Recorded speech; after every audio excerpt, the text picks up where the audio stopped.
A new twist in the future of TikTok. The Supreme Court agrees to hear arguments about whether a new national security law that could end up banning TikTok in the U.S. violates the First Amendment. National correspondent Atra El-Nashar has a closer look at what happens next.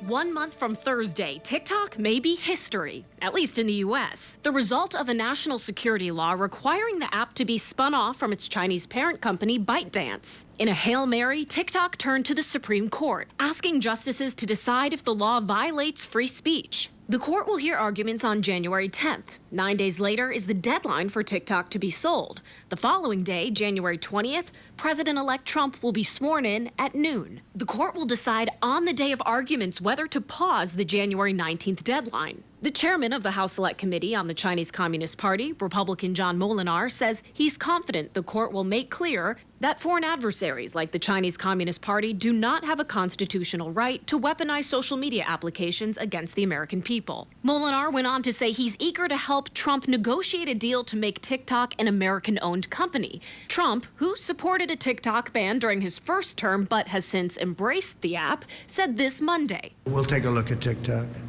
You know, I have a warm spot in my heart for TikTok because I won youth by 34 points.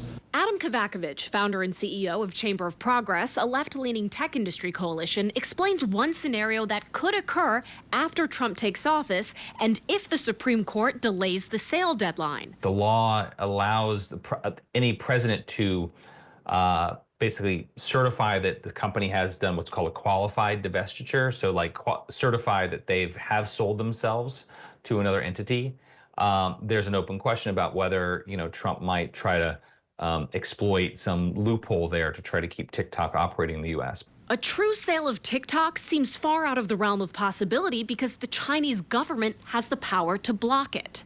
If Trump becomes more vocal in his support for TikTok, we'll be watching to see if Republicans in Congress who supported the ban let go of their national security concerns in order to stay in line with the leader of their party. In Washington, I'm Atra El-Nashar.